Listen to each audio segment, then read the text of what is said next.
سلام خدمت دوستان عزیز. امروز با یه بحث دیگه در خدمتتون هستم، با بحث تابع. میخوایم در مورد تابع صحبت کنیم و یه سری نمونه سوال حل کنیم و جنبندی. خب اول ببینیم تابع چیه. بچه تابع مثل یه دستگاه میمونه، مثلا فرض کنید مثل دستگاه آب هویج گیری، هویج بهش میدید آب هویج بهتون تحویل میده. یه دستگاه میمونه که یه سری ورودی دارن که به این ورودی دامنه میگیم یا دومین، و یه سری خروجی دارن که به اینا در واقع برد میگیم یا رنج. این چیزی هم که این داخل عملیاتی که روش انجام میشه. مثلا فرض کنید یه تابع کارش اینه که هر چی بهش بدید دوتا اضافه کنه بهش. فرض کنید هر چی دارید دوتا بهش اضافه کنه. مثلا 3 بهش بدید 5 بهتون میده، 4 بهش بدید 6 بهتون میده، 10 بهش بدید 12 بهتون میده. هر چی بدید دوتا بهش اضافه میکنه و این داخلی بهش میگیم ضابطه. تابع از یه پس ورودی و یه خروجی که به صورت زوج مرتب هم میتونیم بهشون نشونشون بدیم که اولی در واقع x، دومی y. اولی دامنه همون میشه، دومی بردمون میشه. به این میگن زوج مرتب. حالا این زوج مرتبه چه خاصیتی باید داشته باشه؟ اینکه اگه عضو اولشون شبیه هم باشه، عضو دومشون هم باید شبیه هم باشه. براتون با یه مثال بگم که بهتر بفهمید. مثلا فرض کنید بگم f 2 4 3 و 5 6 و 8 مثلا این. خب ما نگاه میکنیم میبینیم هیچ عضو اول مشترکی ندارن، یعنی عضو اولشون که 2 و 3 و 6 هست هیچ کدوم شبیه هم نیستن. پس این تابع است. یه دونه دیگه مثال براتون میگم.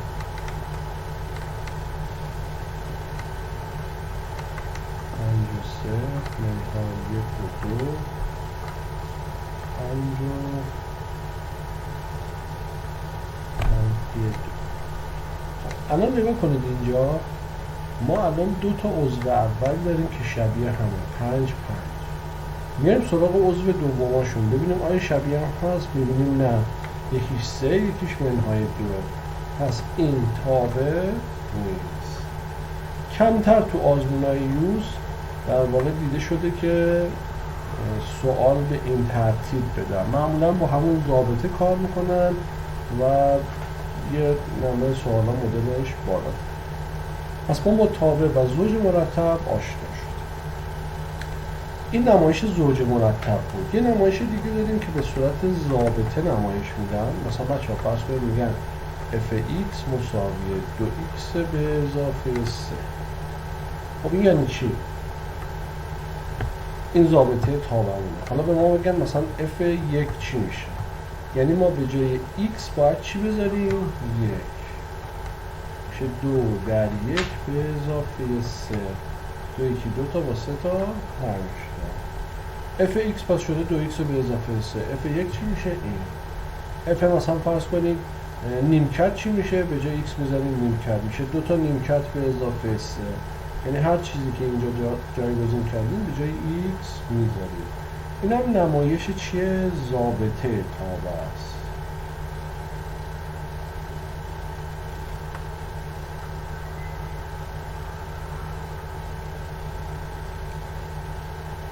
مثلا فرض کنید بگه fx مساوی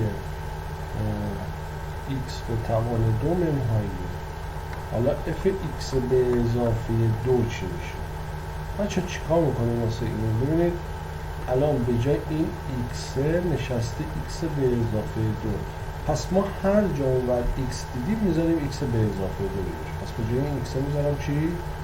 x به اضافه 2 به توان 2 منهای 1. به همین راحتی.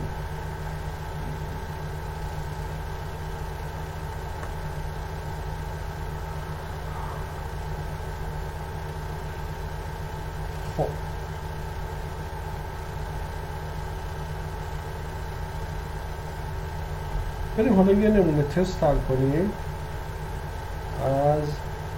میخوام آزمون سال 2023 براتون یه نمونه حل کنم. اومده به ما گفته fx به اضافه 2 منهای fx به اضافه 1 منهای 2 تا fx شده مساوی 0. بعد به ما گفته ما میدونیم که f0 2 f1 3. حالا از این دوتا میتونیم نتیجه بگیریم f4 چند میشه.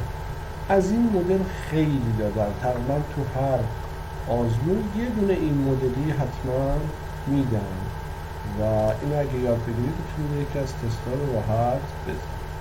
بچه ببینید تو تست همیشه خودش در واقع اینجور تستا میاد به ما راهنمایی میکنه که از چی استفاده کنیم. حالا نگاه کنید اینجا این خودش به ما در واقع یک کلید میده که ما چیکار باید بکنیم. به ما گفته f0 2. خب بچه نگاه کنید ما اگه بیایم به جای x0 بذاریم میبینیم که اینجا به ما f0 رو میده، اینجا به ما f1 رو میده. خب پس بیایم شروع میکنیم. x مساوی 3. خب به جای x0 بذارم اینجا میشه f2. ببینید به جای x0 گذاشتم 0 به اضافه 2 میشه 2. به جای x0 بذارم میشه منهای f1 و به جای x هم 0 بذارم میشه منهای 2 تا f0 مساوی 0. f0 رو به اون 2 گفته، f1 هم به اون 3 گفته. میایم جایگزین میکنیم. پس میشه f2 منهای 3 منهای 2 تا f0 که 2 مساوی 3 منهای 4 منهای 3 منهای 7 میره اونور میشه f2 شد. ولی از ما f2 رو نخواسته، f4 رو خواسته. میایم یه دونه دیگه میریم بالا.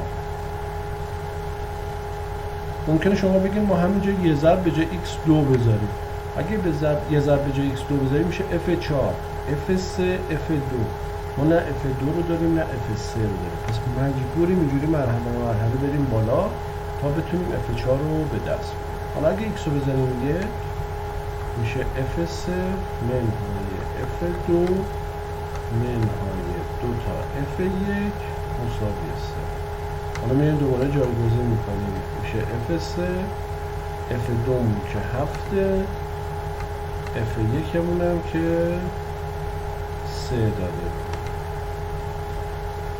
منهای 7 منهای 6 میشه منهای 13. پس f3 میشه چند؟ 13. خب حالا میتونیم x مساوی 2 رو بذاریم. چرا؟ چون f2 و f3 رو به دست آوردیم که اگه به جای x2 بذاریم تو این میشه f4 منهای f3 منهای 2 تا f2 مساوی 3 که میشه f4 منهای f3 که 13 بود منهای 2 تا f2 که 7 بود منهای 13 منهای 14 میشه منهای 27 میره اونور میشه چند؟ 27. پس f4 شد چند؟ 27. پس به همین راحتی ما تونستیم این تست رو حل کنیم و در پایان کلاس نمونه از این تست رو از دانشگاه دیگه از این مدل تست بهتون به عنوان تمرین میدم که اینا رو حل کنید و ببینم همه میتونن به جواب برسن یا نه. یا کسی هست که هنوز یاد نگرفته باشه، کسی یاد نگرفته بود باز بیاد سوال بکنه که دوباره نمونه ازش حل کنم که براتون بهتر جا بیفته. خب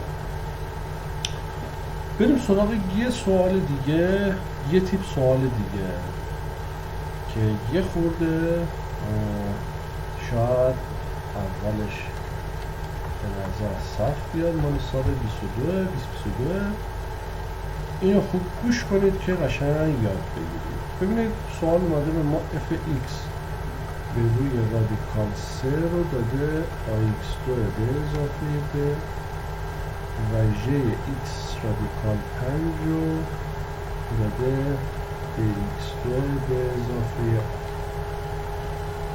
بعد به ما گفته اف رادیکال 3 38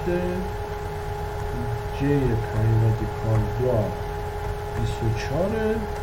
حالا گفته برای ما با توجه به این چیزا اف صفر به اضافه ژ صفر چند میشه. خب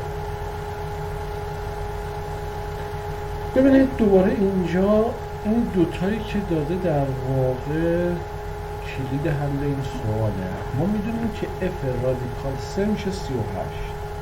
بچه تو قسمت گویا کردن کسر براتون توضیح دادم که در واقع این رادیکال 3 رو اگه بخوایم گویا کنیم باید ضرب در رادیکال 3 در تقسیم رادیکال 3 بکنیمش و به این ترتیب یه مخرج 3 به ما میده که اگه به جای x بذاریم 3 نهایتا این میشه f رادیکال 3. در واقع ما میخوایم ببینیم که ما به جای این x چی بذاریم که تبدیل بشه این داخل پرانتز به رادیکال 3. اوکی؟ یا در واقع میگیم که مثل این که بگیم x به روی رادیکال 3 میخوام بشه رادیکال 3. چرا بچه ها؟ به خاطر اینکه من میدونم خود سوال من گفته f رادیکال 3 میشه 38. خب اگه اینجا یه طرفین وسطین ساده بکنم x میشه رادیکال 3 ضرب در رادیکال 3 که میشه 3. پس من اگه به جای x 3 بذارم یعنی بشه f 3 به روی رادیکال 3 میدونم که اینو اگه گویاش کنم همون رادیکال 3 خودمون میشه. پس به جای x گذاشتم 3 به جای x 3 بذارم 3 به تمام 2 9 پس میشه 9i به اضافه b که گفته f رادیکال 3 چنده؟ 38. این یه معادله. بچه حواستون باشه اینایی که معمولا a و b دارن احتمال خیلی زیاد میرسیم به یه دو معادله دو مجهول و باید حلش کنیم. یه معادله رو این بهمون میده یه معادله رو هم این بهمون میده. خب حالا ببینم یاد گرفتیم یا نه.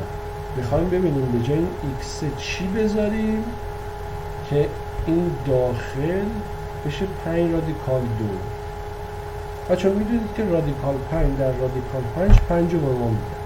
پس میفهمیم که x یه رادیکال 5 باید داشته باشه. حالا چون اون رادیکال 2 رو میخوایم بدیم یه رادیکال 2 هم باید داشته باشه که در واقع همون رادیکال 10 میشه. پس من اگه به جای x اینجا رادیکال 10 بذارم رادیکال 10 ضرب در رادیکال 5 میشه 5 رادیکال 2. چرا؟ چون رادیکال 5 در رادیکال 5 میشه 5 یه رادیکال 2 هم که مونه میشه 5 رادیکال 2. پس به این ترتیب j 5 رادیکال 2 به جای x همون در واقع رادیکال 10 گذاشتیم میشه 10 به اضافه a که خود سوال رو گفته j 5 رادیکال 2 میشه 24. اینم یه معادله دیگه. خب دیدید الان رسیدیم به دو معادله دو مجهول. این دو معادله دو مجهول رو زیر هم می‌نویسیم 9a به اضافه 28 آی به اضافه 10 بیا 24. میخوام این دو معادله دو مجهول رو حل. خب نگاه میکنیم میبینیم اگه بالایی رو در یه منهای 10 ضرب کنیم